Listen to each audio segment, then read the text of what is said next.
Yeah, perfect. All right, before we get started, I got to tell you, this is sad, right? So I want to thank all of you that did come here for this one because it's a huge group between 11 and 12 you, and you're the only ones here. So I want to thank you for being here because that is the most important age, period. It really is. That is the age that determines what they learn and where they go from this point. So it's sad because we probably had twice the amount in 10 and 12-year-old girls softball yesterday. So I understand people have things that go on and everything else. Somebody else is rolling in, so maybe they'll pile in as we go. But in the end, you all have the most important job between the ages of 11 and 12 years old in baseball. Statistics prove that, period.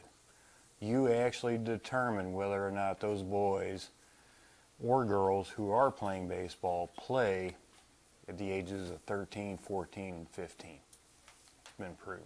So appreciate it. Everything you do from this point forward is going to determine what happens to them, basically.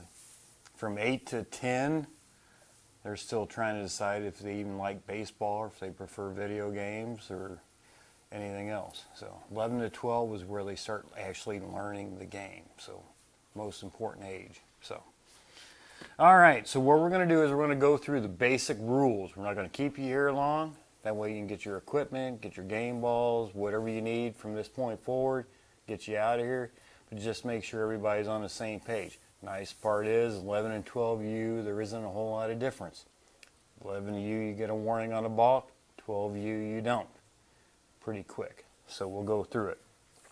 So all games are governed by the official baseball rules as compiled and adopted by the Major League Commissioner of Baseball, except where such rules are at variance with any rules set forth by the Rules Committee. So basically, this is not the holy grail of baseball, okay?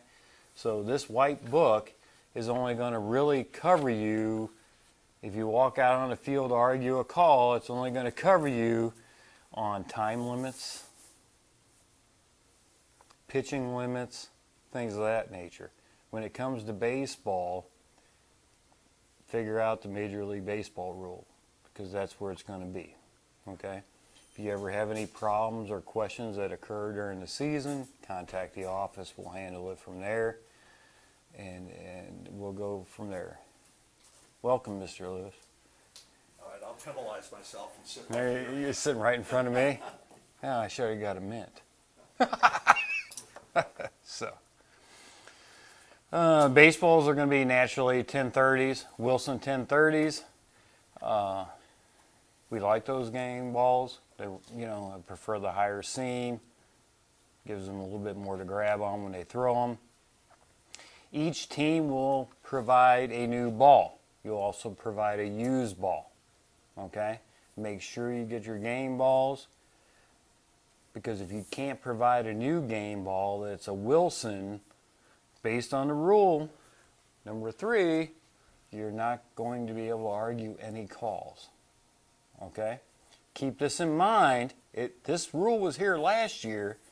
Nobody paid any attention to it. But the bottom line is, keep this in mind. You're here, and the coaches that aren't here, and if they don't have their game balls, remind the umpires the ground rules. If they don't have a game ball, they can't argue anything.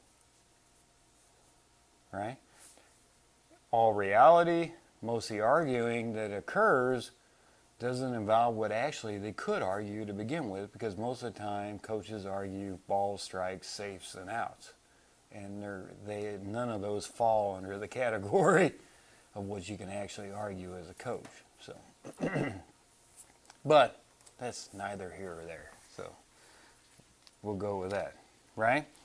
So at 11U and 12U, you're at 50-70.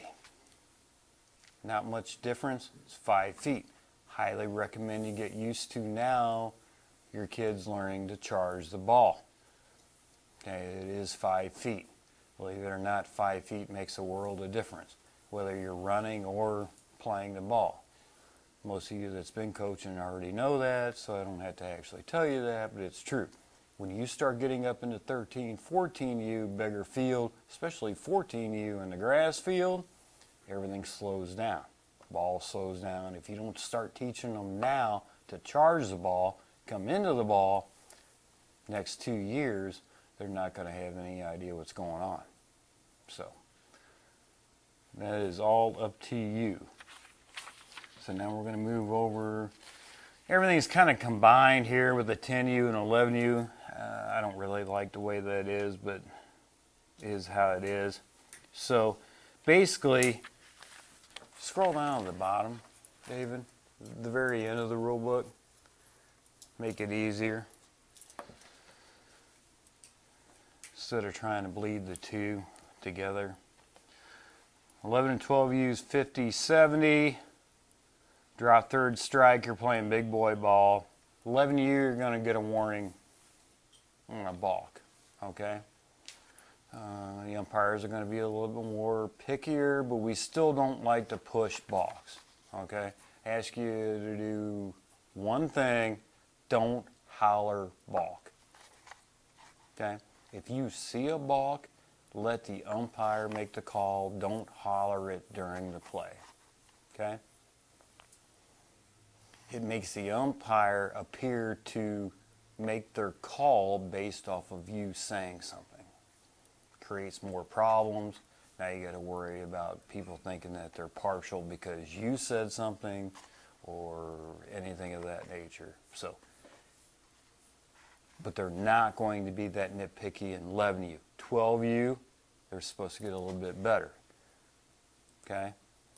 Kind of hard to separate, to be honest with you. You're all in that close age right now. So, you're going to do your leadoffs. You're going to play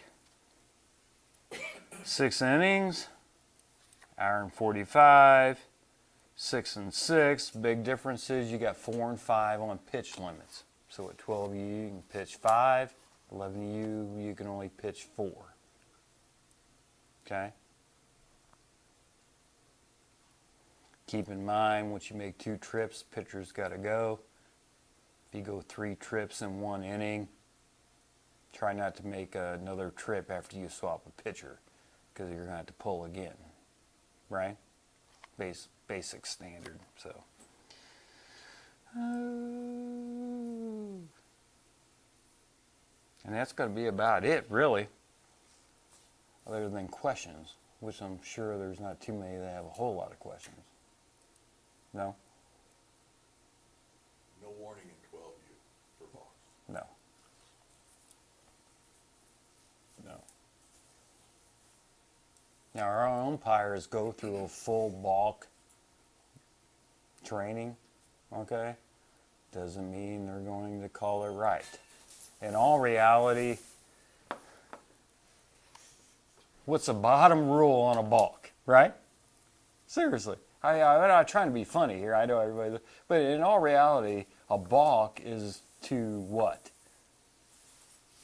Deceive a runner in the end. That's the most important aspect of a balk. So when it really comes down to it, they're going to call balks. They will call balks, but it's going to have to be a blatant still, you know. By the time they're 13 and 14, if they don't know what they're doing, now you got a problem. Between 11 and 12, you're still going to have that gauge area that's kind of vague, you know. So you're all looking at me like I got this blank look thing coming across like, wait a minute, man, a balk's a balk. A balk is a balk. But in the end, you know, 10 to 11, think about it, from 9 to 10, right? Every kid balks every time they throw. I don't care who they are. I don't care if you're coming from a club team. There is no way they are perfect without a balk, right? And from 10 to 11 and 11 to 12, they're getting better, but in the end, they got problems. They're not perfect by no means. And now you got everybody coaching, you know, the spin, the hop spin, off the mound and everything else to throw them out, you know. In the end, with you all 11 to 12, that is the most important time to teach them kids that it's a thinking game. They should be thinking while they're on the field, whether it's a mound, not the little things trying. I mean, everybody wants to win. That's why we play. You don't play a game not to win a game. But in the end, to make them better ball players, it's a thinking game. Every player on that ball field, period, should be thinking about what they should be doing the next play. And that's the age that decides where they go after they're 13 or 14. So, will they call balks? Yes. You're going to have some umpires that come out and they're kind of totally nitpicky. We're going to have a huge meeting with the umpires and go over all that. But in the end, we don't want, it doesn't do anybody any good to call 150 balks during a ball game because you're dragging the game out. You're not gaining anything anywhere. So you got to find that fine line in there where they learn, but at the same time you keep the game moving along. So kind of go from there. Any questions? Your hour and 45 time, can we get a better explanation? Because different umpires last year. And all Oh yeah, we're going to fix that problem this year. Okay. It drove me nuts. Yeah.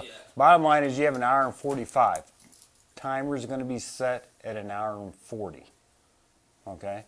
All that 5 minutes means is no new inning starts with 5 minutes or less left in the ball game.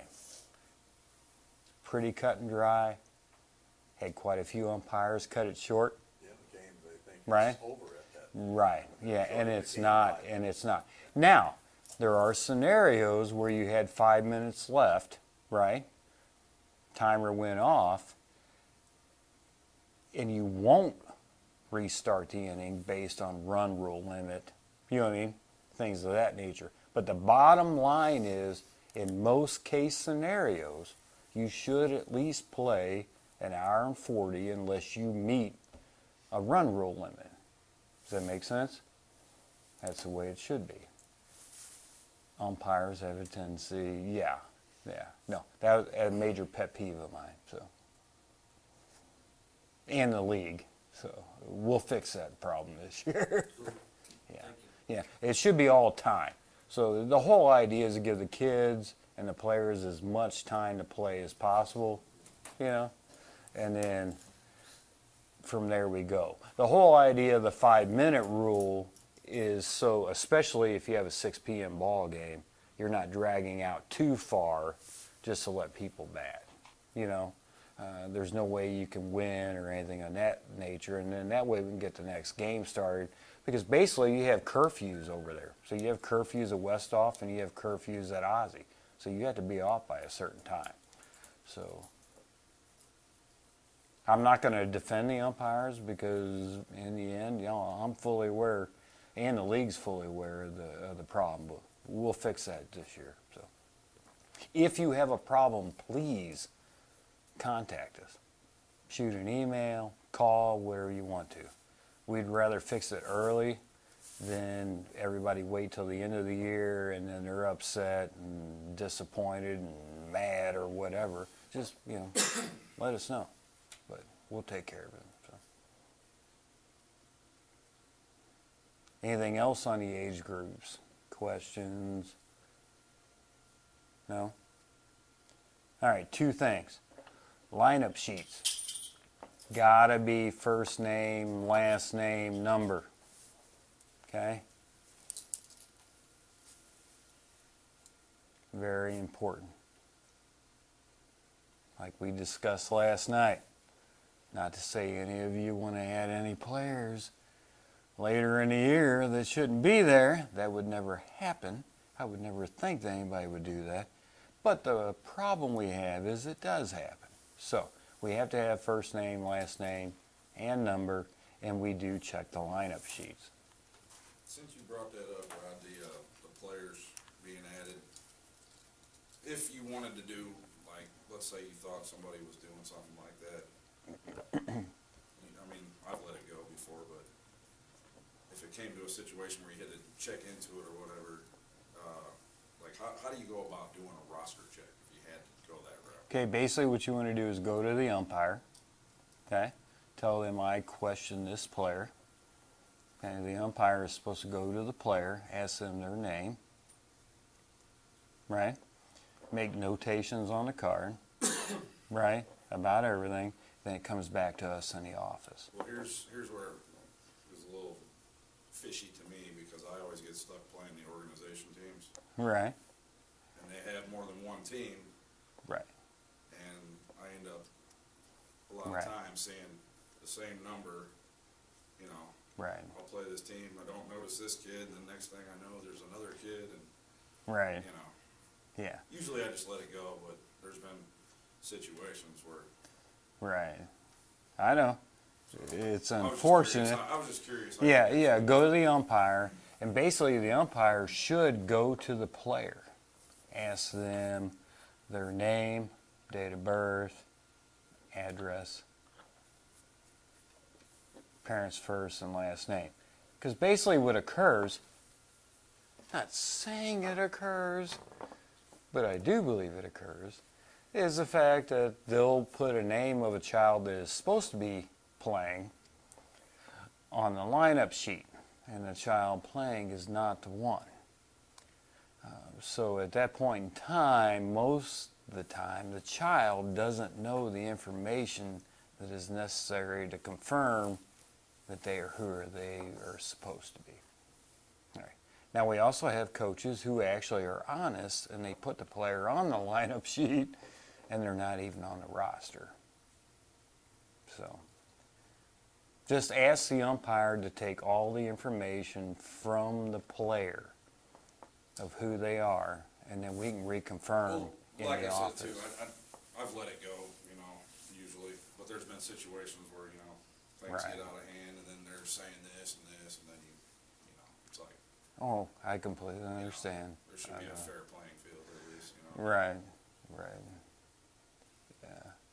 It's, you know, the problem you run into today is you have so many players and so many teams playing in multiple locations.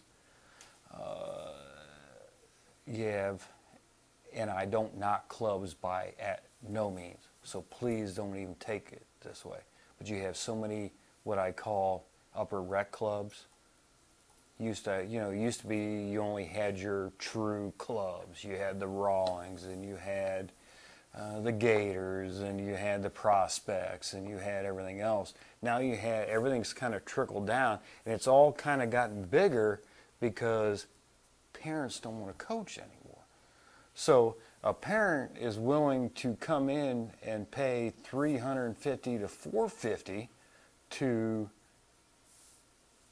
a club versus paying $115 and possibly have to coach. Does that make sense? So that's why that section has grown. The problem you have is there isn't enough kids completely bleeding into that situation to feed the entire programs. So, you know, they may have, you know, you may have clubs that have, and anybody in clubs, correct me if I'm wrong here, because I have no problem, you know, if you tell me different. But the problem you'll have is you may have a couple of 9U or a couple of 10U, and they'll be short, see? So then they actually double up. You know, rather, all we ever ask is as long as the coaches and the players are rostered to that team, we're good to go. That's all we ask for in the end.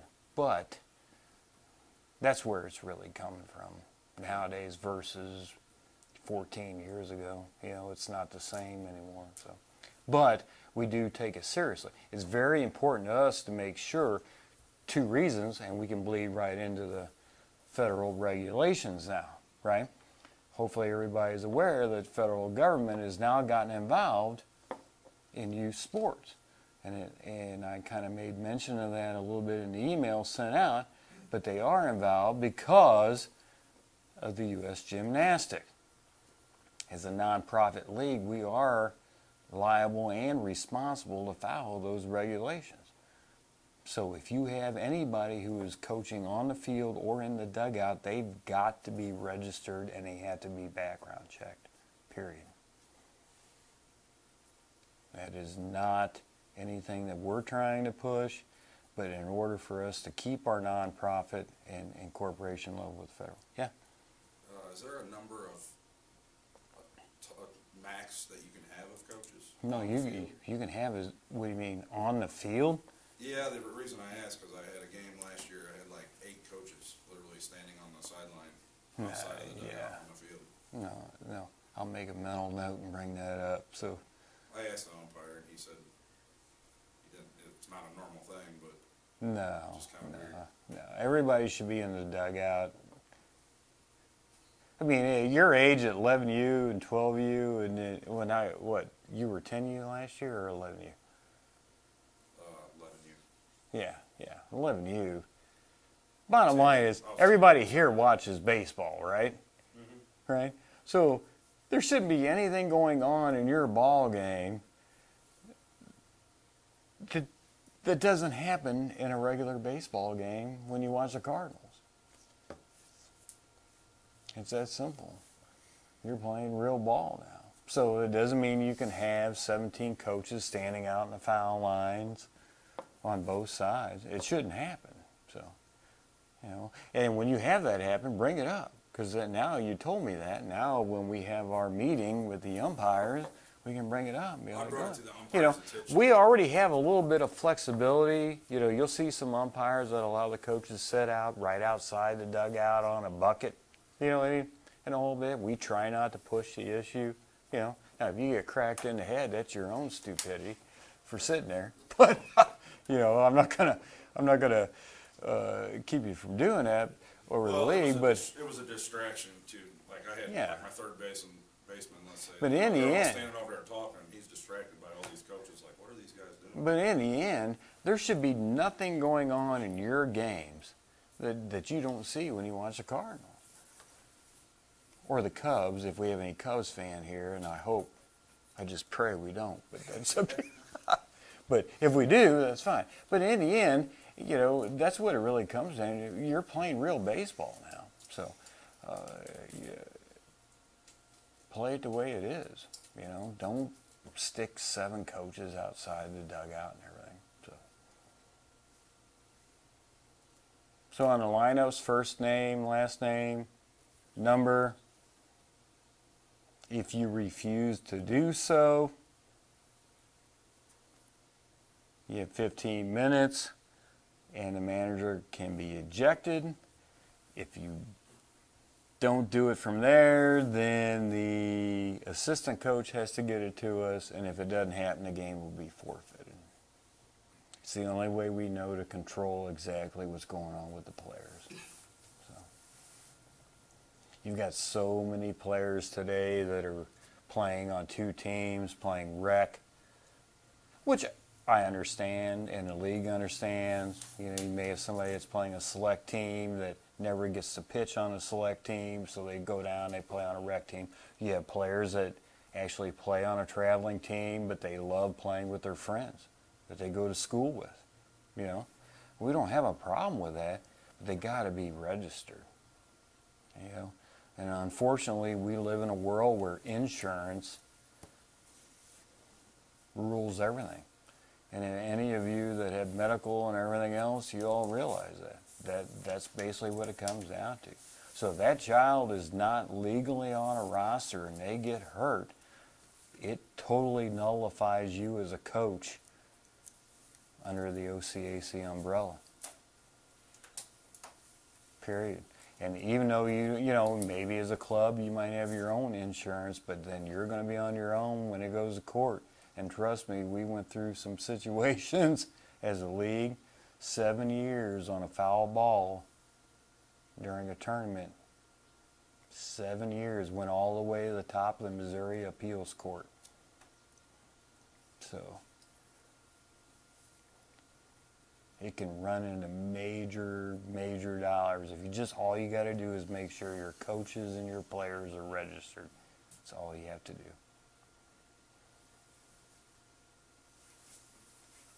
Second thing, not major, how to correct that. Second thing,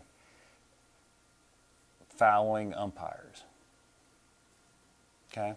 When the game's over, the game's over. Okay? The reason why the umpires have you sign the game cards prior to the game start is strictly for the purpose that we had way too many issues that occurred after the game trying to get coaches to sign the cards. They had bad calls, they had an issue, they had a problem, turned into a major issue.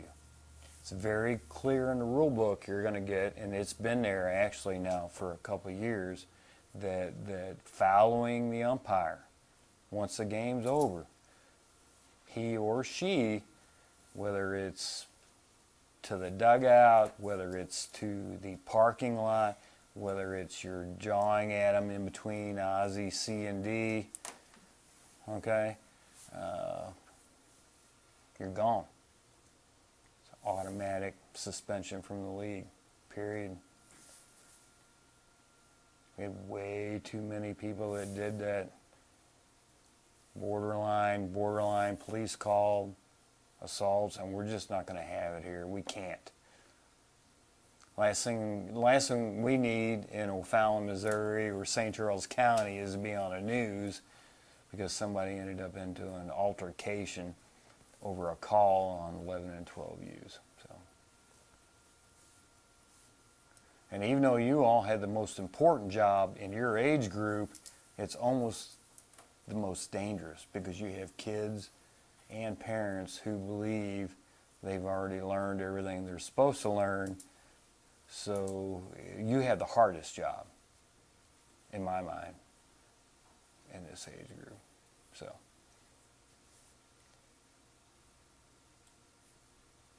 any questions? Man, I feel like I'm lecturing. Am I? Teresa's nodding her head. That's Teresa, by the way, while we're sitting here. She handles the players, assistant league coordinator. If I'm not here, she will have the answer. If she doesn't have the answer, she will find it. So, and that's David. This year, he's handling all the tech. We're doing everything. We're going to actually document the entire season. So you're going to see us out there taking pictures. You're going to see us taking videos. We're going to have drones coming over the fields. No, kind of cool. I'm actually excited about it. You know, this is the most important time frame for these young kids to see what they're doing. So, kind of thrilling. And it's really been great. We've been able to increase our umpire count strictly by videos. So umpires that couldn't make it because they're in baseball practice, you know, high school baseball practice, they can go back, watch the videos, come back in, test out, and everything else. So, great thing. So what we're going to do now, I ain't going to keep you any longer. If you need catcher equipment, stay seated. If you don't need catcher equipment, you'll be able to line up, get your game ball, score book, line up sheets, the whole bit. You'll be in and out, done. If you need catcher equipment, I'm going to give you clipboards. Oh, we got a question. Yeah.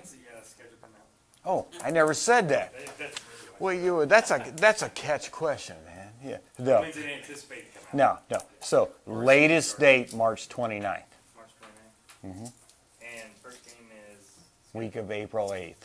April 8th. Mm-hmm. Now, I always give a 10-day late date.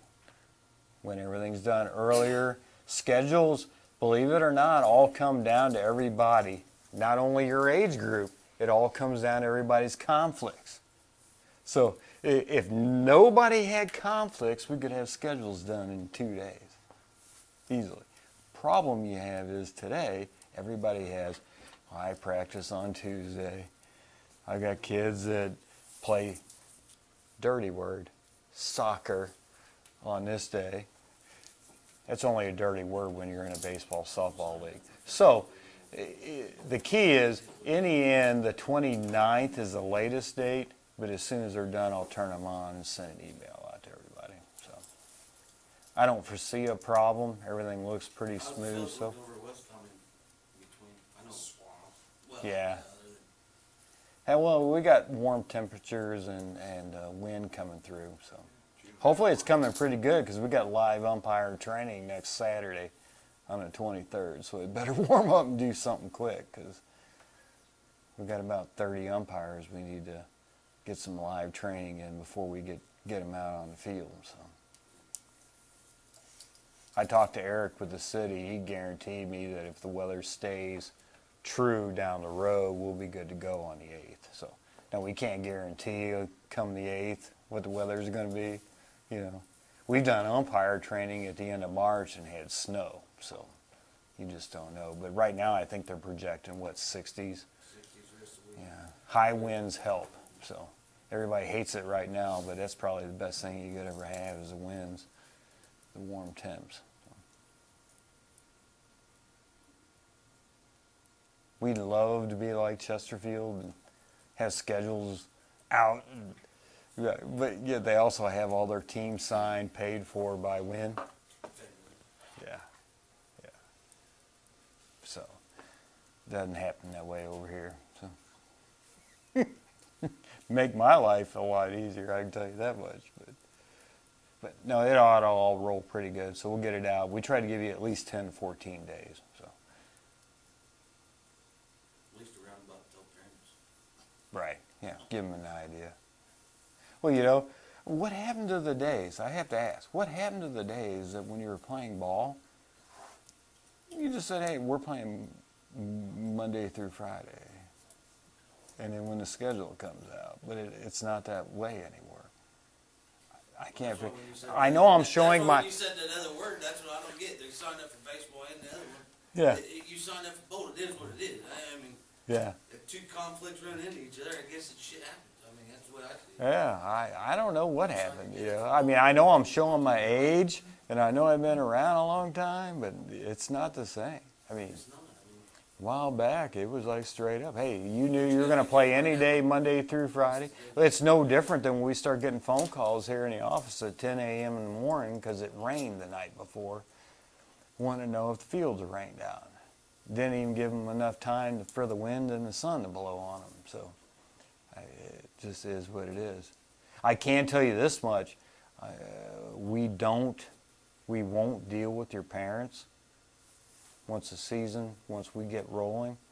So we will handle whatever we can when they call, but most of the time if parents call in about an issue, question, or whatever, we're going to refer them back to you, just so you know. So, and it happens a lot, and especially if they're calling and complaining about you all, we will notify you first before we do it, because they do that now. It used to not be that way, but if there's an issue and they got a problem with how you're handling something on the field or how you're handling something on the practice, they call us. So, different environment. Used to be a day where parents went to the coach, coach came to the league, but it's not the same anymore. So, which is fine. I'm adapting. Trying to. I don't know how well I'm doing, but I try. But I do appreciate those that came here because this is a terrible turnout. Again, I'll remind you, it's terrible. It's sad, this one. Yeah, this was probably the most important one that I've seen, but it really is. It's sad. be bitching out on the field. Not know a bunch of be bitching out on the field. Yeah, and just, hey, you know what? All I can say to you is any of you that have a problem or whatever, and you have confrontation with a coach about anything, just ask them, hey, were you at the manager's meeting? That's all you got to do. Because that's the first thing I ask them when they call in.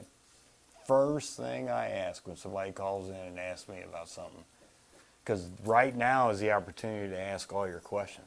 Because over the next week, like next week, it'll be very hard to get a hold of us. You know, Teresa's pretty good about the phones, though. So, I mean, she's been a great asset to us. So she'll be able to talk to you. But right now, I got to put all the focus on getting schedules out. So, but if somebody calls in, wants to know, hey, what's the 11U rules? How far are we pitching from? I'm not going to talk to them. I'll be like, hey, did you go to the manager meeting? Yeah, so. All right. So, Need catcher gear? Oh, and everybody realizes we're not doing batting helmets, right? Thank goodness. Them things are nasty. I don't even know why anybody would want to wear them anymore. Catcher gear. I'll get you clipboards, balls, scorebooks, and a whole bit there. Everybody will be out, and you won't have to see my ugly face till you see me on the field umpiring, because I'm coming out of retirement. So that ought to scare you right there. So no. So we appreciate it, and we're going to shut this down and move on.